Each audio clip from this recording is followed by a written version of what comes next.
Hey, what's up guys? This is Anthony from Anthony's Customs, and for this review, we are looking at the SH Figuarts Dragon Ball Super Superhero Gamma 1, a Premium Bandai exclusive figure, unless you pay the marked up price at Big Bad Toy Store, which is marked up because they have to buy them like everyone else, and then they sell them because they have at a higher price because they have to make a profit. Just because people don't seem to understand that that's how that works. Just so that you know, if you can't get them at Premium Bandai directly, the markup at Big Bad Toy Store is because of that reason. So that's all. But they are still Premium Bandai figures, which means they do cost more than the average figure no matter where you buy them. Is it worth it? That's going to be the question. Lately, they haven't been. Maybe this one is. So let's go ahead and get it off the stand and take a closer look. This guy stands just about 14.5 centimeters to the top of his head, not counting the fin. That's going to make him roughly, let's say, 5 3/4 inches. Here he is up against Darwin, significantly shorter. He's about 0.8 Darwins. And here he is up against Gohan, and we will talk about why I'm using Gohan as a measurement in just a minute. I have not seen Superhero yet, so you guys can let me know if the scaling is accurate, but there you go. So let's go ahead and do our question of the day. How do you guys feel about these Premium Bandai figures having Gohan accessories packed in? My argument would be, if it's a character people are going to want to buy anyway, then it's fine. It's just a way to get bonus parts for an existing figure. If it's a character that people will not want to buy, then I think it's a predatory practice getting people to buy something they don't really want in order to get the accessories that they do want.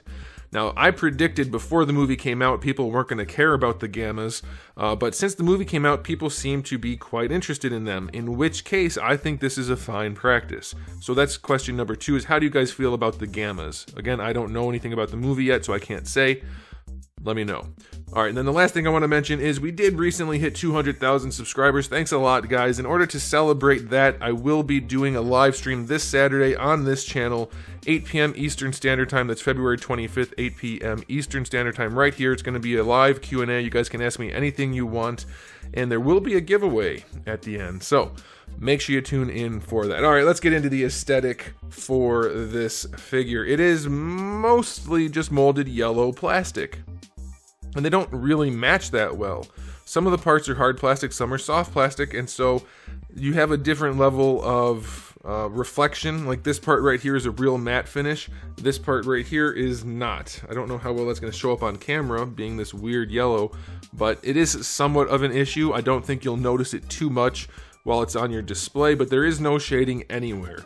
What paint is there is clean. You have that number 1, of course, and then the big buttons. And by the way, I'll be reviewing Gamma 2 later this week. The red ribbon army logo is very clean, and the face is nice and clean. No problems there. But there's not a whole lot going on here, so if this guy doesn't have exceptional articulation, then I'm going to say this is definitely another one of those cases of overpriced Premium Bandai. But maybe it's not a horrible figure like some of them have been. So aesthetically speaking, it's just very plain. No shading at all, which is somewhat of a detraction. Some people prefer that, so great for you if that's the case. But for me, I'll give it a 7 aesthetically. It's fine. There's nothing noticeably terrible or wrong with it. It's just not as good as it could be, I think. Now, as far as the accessories go, we have the 2 fist hands that come out in the package. Then we get some trigger finger hands, some karate chop style hands, and then some style pose hands. That's pretty cool. You do get the gun that fits in the holster. It's not a whole gun, so you get another gun, which is the whole gun, and that's kind of cool. You get the crossed arm effect. I don't know how well that works. Stick around for the end. I will comment when I have the photo. No, I will comment on that now. You'll see that on the screen with the photo whether or not it works. So you don't have to stick around to the end. I did you a favor. You do have a bunch of different heads. We have the neutral head that comes on him in the package. Then we get one that's kind of frowny, one where his teeth are showing, one where he's yelling, and then one where he's yelling with his eyes in a different shape. So you have some variety there. And then the most important accessories are an alternate Gohan head with the Super Saiyan hair, which is a nice platinum-y blonde, which I quite like. I like that a whole bunch. Nice face to go with it. That's the neutral face. Then you get an angry face with his teeth showing, and then you get a yelling face, and I think those are all very nice, so I'm very pleased to have those. So accessory-wise, I think they nailed it other than any effect parts being included, so I'm going to go 9 out of 10. Pretty good. Alright, let's talk about the articulation. This guy would have been nice to have a double ball peg. We have a ball peg for his neck, but for his head, we have a ball hinge and a giant cap that the head fits on, which, as you can see, limits the posability significantly.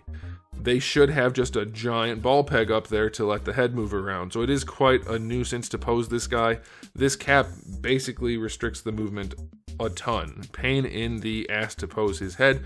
I'm assuming these guys don't need to be in the most dynamic of poses, so I guess that's okay, but it's still irritating. The cape, I'll get that out of the way right now. It does have a hinge, which works nicely. I like the way they worked this cape. Most plastic capes don't look good when they're articulated.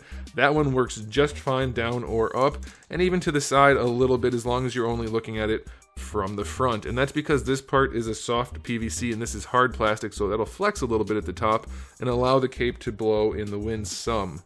So yeah, not a bad execution. I'm always a fan of plastic capes when they can make it work because it matches the rest of the figure. Of course, soft goods are okay, but it's very difficult to make it look cohesive. So I'll take this. I think this is a good use. For the arms, we have a butterfly joint, which is definitely not the best looking thing ever, but it does function pretty well in bringing the arm across the chest, so I'll take it. As long as you don't look at it from the side, you're good. You get that big ball peg in there that lets the arm move around on top of the butterfly joint. It's a little stiff, but it's okay. And then you get the old school style shoulder caps, which are really just meant to be part of his costume, so it doesn't quite count like Goku's used to be. But it works about the same way. They peg in at the back, and that's fine. There's no real issue there. You can raise the arms up to better than horizontal, and of course you get your full rotation. These things are going to be a nuisance, but they're not that big of a deal. Bicep swivel is fine. Double jointed elbow works really well. That's about as good a range as you could expect. And then the wrists are on ball hinges on ball pegs. Why we have the extra range on this guy, I don't know, but you get the ball peg that lets the whole thing move, and then a ball hinge also. So that's cool. For the torso, we have our hinge ball peg combination, and the hinge is severe. I'll show you. You can actually see his hinge very clearly. You don't normally get to see that, so now you guys have a look inside of what we normally get some variation of. I'm not a huge fan of this because a double ball peg works really well, and the hinge does create this weird lifting feature where, yeah, they can lean forward, but they also have to lift up, and it's mechanical and obviously creates huge gapping, which isn't altogether necessary because, let's see, he doesn't lean back that far. Only a little bit, and that's pretty gappy too. So I think what they could have done is brought this up a little bit higher and let that slide underneath this back piece to remove that gap. But you do get a good crunch out of it, so if you like that, good.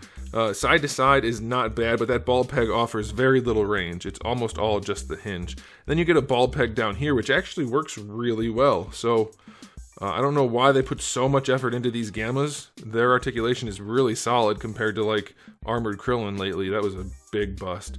Belt is floaty. I like that they split this piece up a bunch too. Lots of cuts in there to allow for posability. So, other than the gun being here, which we can rotate out of the way, that's on a ball peg, he's got basically full-on splits, so that's really good for the hips. They go all the way forward, really good range there, and all the way back, really good range there. I'm getting bummed out because I don't care about the gammas as of right now, and they're really good compared to, like, say, Armored Krillin. I'm kind of bummed. Thigh swivel works really nicely. Double jointed knee, not the best thing we've ever seen, but definitely good enough. Far better than 90. That is good. Then the ankles, not a great design. This figure should definitely just have a ball hinge right here. But it doesn't. It has a weird double ball peg combo, which definitely doesn't look great and doesn't offer the best range and definitely pops apart too easily. I don't know why they went with a double ball peg there. It's an offset ball peg, but still, ugh, I hate that. That's ugly. And it doesn't provide great range. Even the ankle rocker is gappy, but functional enough, I guess. Don't like that joint at all.